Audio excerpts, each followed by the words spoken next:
আরেকবার ফিরলাম বাংলাদেশ এখনে। আলতাফ ভাই, আপনি ব্যবসায়ীদের কথা বলছেন, তারা আজকে যে যেসব প্রেস কনফারেন্স করেছেন সেখানে বলা হয়েছে যে গত মাসে 1 লাখ কোটি টাকারও বেশি ক্ষতির একটি পরিসংখ্যান তারা দিয়েছেন এবং বলেছেন যে ব্যবসায়িক ক্ষতি এবং ধীরে ধীরে বলেছেন যে স্বাভাবিক হয়ে আসছে, শপিং মলগুলো খুলছে, দেশে পরিস্থিতি স্বাভাবিক, কিন্তু তারা বলেছেন যে গত মাসের যে ক্ষতি সেটি পুষিয়ে নিতে বাজেটে যেন কর সুবিধা দেওয়া হয়, এরকম দাবি তুলেছেন ব্যবসায়ীরা। না, দাবিটা অযৌক্তিক না এবং গভর্নমেন্ট সেটা করছেও। আপনার ইদানিং দেখেন, ইতিমধ্যেই মাননীয় প্রধানমন্ত্রী দুইটা সেরেমনিতে সে এগুলো করেছে। সেটি হলো যারা গাড়ি ঘোড়া যাদের ক্ষতিগ্রস্ত হয়েছে, যেসব মানুষ মারা গেছে বা যারা ক্ষতিগ্রস্ত হয়েছে তাদের, এবং তাদের কিন্তু যথেষ্ট কম্পেনসেট করেছে এবং বেশ অনেক টাকা কোটি কোটি টাকা তা করেছেন আর কি। কিন্তু ব্যবসায়ীরা যেটা বলেছেন, কর সুবিধা চাচ্ছে, বিভিন্ন আর্থিক সুবিধা চাচ্ছে তারা, এরপরে তারা আরও অনেক সুবিধা চাইবে। এটা ঠিক আছে, এটা খারাপ না, কিন্তু কথা হলো ওর পেছনে দেখতে হবে যে কি কারণে এটা হলো, সেইটি মূল্যায়নের প্রেক্ষিত থাকতে হবে। কেবলমাত্র ব্যবসায়ীদেরকে টাকা দিয়ে দিলে হবে না, ব্যাংকের টাকা দিয়ে দিলাম অথবা গভর্নমেন্টের টাকা দিয়ে দিলাম সেটা হবে না। এই যে কারণে হলো সেই কারণটার গভীরে যেতে হবে, কিন্তু সেটি কিন্তু আবার রাজনৈতিক বিষয়। ইয়েস, সেটারও একটা সেটেলমেন্টের বিষয় আছে। আর একটা বিষয় হলো, তারা তো 1 লক্ষ কোটি টাকা খরচ মানে ক্ষতির কথা বলেছেন, তারা ব্যবসায়িক ক্ষতির কথা বলেছেন। আমার কথা কি তিনি বলেছেন? একজন সাধারণ মানুষের কথা কি বলেছেন? একজন রিক্সাওয়ালার কথা কি বলেছেন? কৃষকের কথা বলেছেন? একজন ছোট্ট ব্যবসায়ীর কথা বলেছেন? চাকরিজীবীদের কথা বলেছেন? তা তো বলেননি। তাতে 1 লক্ষ কোটি নয়, এবং অনেক অনেক লক্ষ কোটি টাকা ক্ষতি হয়েছে ইতিমধ্যে। সুতরাং এইটা পুষিয়ে নিতে সরকার, আপনার অর্থমন্ত্রীও বলেছেন, অর্থমন্ত্রী সেদিন একটি কথা বলেছেন, সরি, উনি বলেছেন যে গার্মেন্টসে তেমন একটা ক্ষতি নয়। এটাকে আমার কাছে খুব হাস্যকর মনে হয়েছে। যে কারণটা হলো যে আপনার গার্মেন্টসে ক্ষতি হয় না, এবং এইটাই বেশি ক্ষতিগ্রস্ত হয়েছে গার্মেন্টসের যারা ব্যবসা করেন তারা বলেছেন, তারা অনেক ক্ষতির কথা বলেছেন। সুতরাং এটা বললে হবে না, ক্ষতি হয়েছে, সর্বক্ষেত্রে ক্ষতি হয়েছে।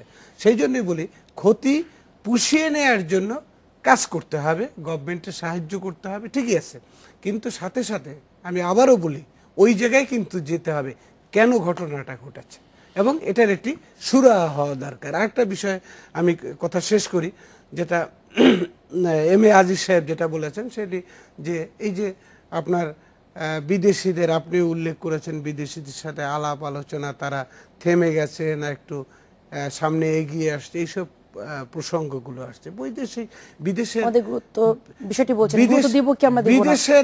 বিদেশের বিষয়টা হলো, আমাদের দেশে যখন সমাধান করতে পারি, সমাধানের প্রশ্ন না, আমরা যখন দুরবস্থায় পড়ি, আমরা যখন দুর্বল হই, আমরা যখন একজন আরেকজনের প্রতি বিশ্বাসহীনতায় ভুগি, তখনই কিন্তু থার্ড পার্টি আসে, এবং তারা কিন্তু ওইগুলো অপেক্ষায় থাকে যে কখন এই দুর্বলতা তাদের আছে, কখন আমাদের ইন্টারফেয়ার করতে হবে, কখন আমাদের প্রয়োজন হবে, কখন আমাদের লোকজন নেগোশিয়েট করে আমাদের একটা ভালো জায়গায় নিয়ে আসবে।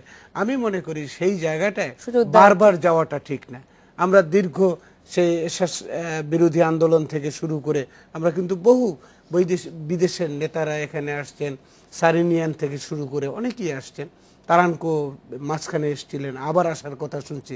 এইগুলো থেকে বিরত রেখে আমরা আমাদের প্রবলেমগুলো রিজলভ করতে পারি কিনা, এই বিষয়টা কিন্তু খেয়াল রাখা দরকার। আজিজ ভাই, আমরা একেবারে শেষ সময়ে আছি। সালাউদ্দিন আহমেদের যে বিষয়টি আমরা বলছিলাম, আদালতের বিষয়টি, যে তার নিখোঁজের বিষয়টি, আজকেও হিয়ারিং আছে, আজকে হয়তো এটি আদেশ দেবে আদালত এই বিষয়ে। 5টি আইন শৃঙ্খলা, একেবারে 5টি ডিপার্টমেন্ট, র্যাব, এসবিডিবি, সবাই কিন্তু বলেছে তারা আসলে জানেন না বিষয়টি। তার মানে আসলে সালাউদ্দিন আমাদের ভাগ্যে কি আছে, এই প্রশ্নটি বারবারই উঠে আসছে, যে তাহলে কি আরেকটি ইলিয়াস আলী বা এই ধরনের কোনো ঘটনা ঘটতে যাচ্ছে। এবং এরকম নানান প্রশ্ন তো আছেই, যে অনেক খুন গুম ক্রস ফায়ার এগুলি তো হচ্ছে, তো ইলিয়াস আলীর মতো হতে পারে এরকম আশঙ্কা তো জনমনে আছেই। তারপরেও আমি বলবো যে একটা ব্যক্তি, এত গুরুত্বপূর্ণ ব্যক্তি, তিনি মিসিং, হারিয়ে গেলেন। এখন পুলিশ, র্যাব যারা আছে, আইন শৃঙ্খলা বাহিনী, তারা আমরা পাওয়া যাচ্ছে না, এটা করলে তো হবে না। তাদেরকে দায়িত্ব নিতে হবে, সরকারকে দায়িত্ব নিতে হবে। একটা পাগলও যদি হারিয়ে যায়, একটা বাতালও যদি হারিয়ে যায়, তাকেও তো সরকারের দায়িত্ব তাকে খুঁজে বার করানো। আর এই ধরনের একটা ইম্পর্টেন্ট লোক হারিয়ে গেল, তাকে খুঁজে পাওয়া যায় না। এবং আমরা সন্দেহটা কেন, যে একটা মানুষ হারাতে পারে, কিন্তু আমাদের সন্দেহ এই জন্যেই যে এই দেশে গুম, খুন, ক্রসফায়ার এগুলোর তো কালচার আছে এবং এগুলো চলছে। এই কারণেই সন্দেহ যে আজকে তার নামে যে স্টেটমেন্ট দেওয়া হয়েছে, এই কারণেই তাকে আপনার গুম করা হয়েছে। এবং এতদিন আজকে 48 ঘন্টা 48 ঘন্টার ভিতরে তাকে আইন শৃঙ্খলা বাহিনী যদি অ্যারেস্ট করে তাকে হাজির করতে বাধ্য, কিন্তু এটাও হয় নাই। আপনি দেখেন মান্না সাহেবের সময়ে আমাদের 21 টিভির সাংবাদিক কনক সারোয়ার সহ এদেরকে কিন্তু 24 ঘন্টা স্বীকারই করেন নাই যে অ্যারেস্ট করেছি।